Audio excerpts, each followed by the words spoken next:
Marcus wiped the tears from his 8-year-old daughter's cheeks as she clutched her worn backpack, standing outside the towering glass building where he worked nights as a janitor. "Daddy, why can't I come to career day like everyone else?" Emma whispered, her voice breaking his heart into pieces he didn't know could still shatter. The fluorescent lights of the corporate lobby cast harsh shadows across Marcus's weathered face as he knelt down to meet his daughter's eyes. He'd been working 3 jobs since his wife died 2 years ago, but nothing had prepared him for this moment when his little girl felt ashamed of who he was. The other kids would bring their parents, doctors, lawyers, executives, while she had a father who mopped floors and emptied trash cans to keep them afloat.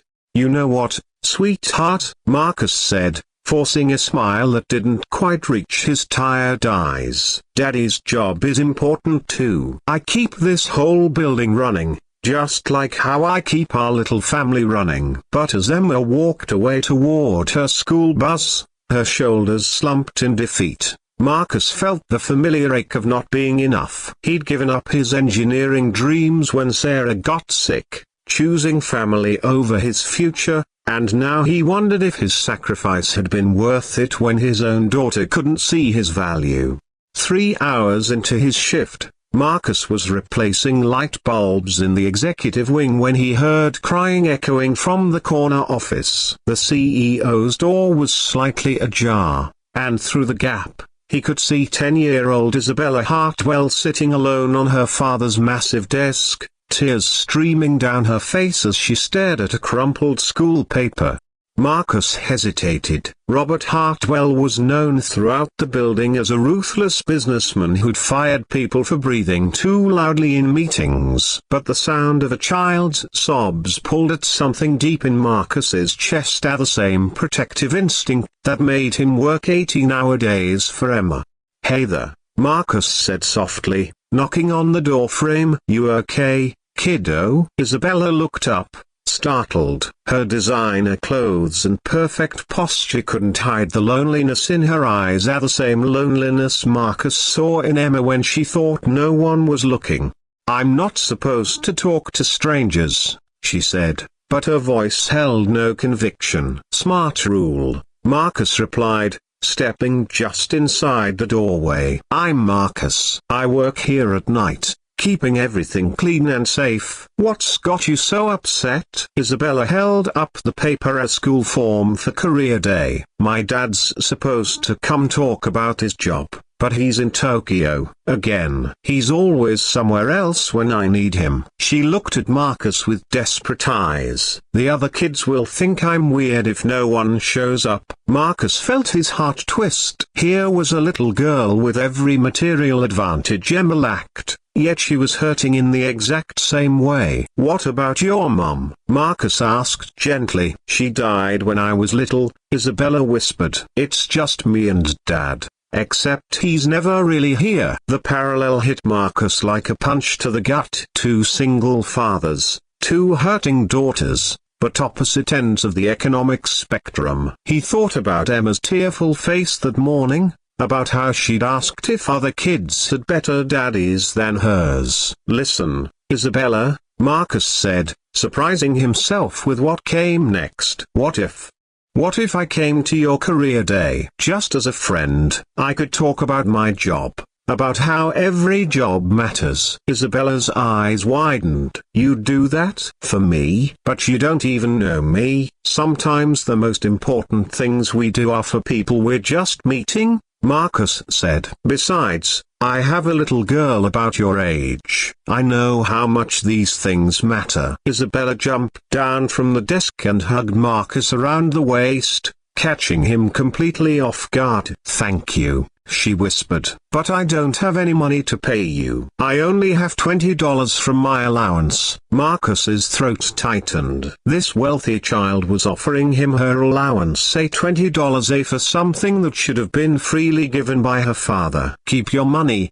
sweetheart. Some things can't be bought." The next morning, Marcus showed up at Isabella's exclusive private school, feeling wildly out of place in his clean but worn clothes among the sea of designer suits. But when he saw Isabella's face light up as he walked into her classroom, none of that mattered. "This is Marcus," Isabella announced proudly to her class. "He's my 3-day dad." Marcus spoke to the children about his work, not just the cleaning, but the responsibility, the problem-solving, the way every job contributed to making the world function. He talked about dignity in all work, about providing for family, about finding purpose in service to others. The children listened, captivated by his genuine passion and warmth. After the presentation, Isabella's teacher, Mrs. Chen, pulled Marcus aside. "That was incredible," she said. "Isabella has been struggling since her father missed her birthday party last month. This is the happiest I've seen her all year." Marcus spent 2 more days at the school, helping with a science project and attending Isabella's piano recital where she dedicated her song to my friend Marcus,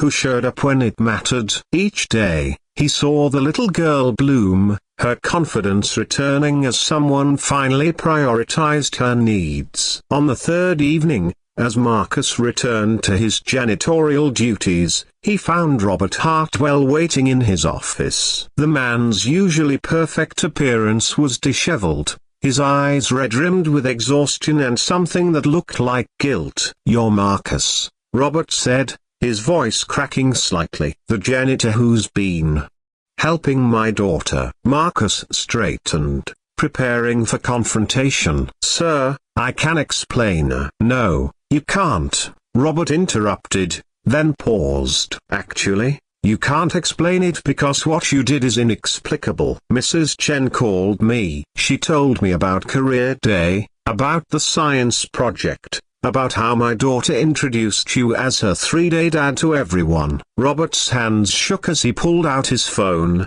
showing Marcus a photo Isabella had sent him of her beaming next to Marcus at her recital. "Do you know what she wrote with this picture?" "Daddy, I wish you could meet Marcus. He makes me feel important." The silence stretched between them, heavy with the weight of a father's realization. "I've been trying to give her everything money can buy," Robert continued, his voice barely above a whisper. "Private schools, expensive clothes, trips to Europe. But a janitor, forgive me, a man who works as a janitor, gave her the one thing I couldn't. Time, attention, the feeling that she matters." Marcus saw tears in the CEO's eyes, the same tears he'd seen in Isabella's that first night. "She tried to pay you," Robert said, pulling out a crumpled $20 bill. "My 10-year-old daughter tried to hire a father figure for $20 because hers was too busy making millions to show up for her life." Robert stood and walked to his window overlooking the city. "I built this company thinking I was securing her future. Instead, I was stealing her present." "How do you thank someone for showing you that you've become everything you never wanted to be?" "You don't thank me," Marcus said quietly. "You thank her by being the father she's been waiting for." Robert turned, studying Marcus's face. "Isabella said you have a daughter too." "Emma, she's 8. She's the reason I work these 3 jobs, the reason I keep going when everything feels impossible." "And yet you found time to care about my daughter when I couldn't." Marcus shook his head. "Your daughter needed someone to show up.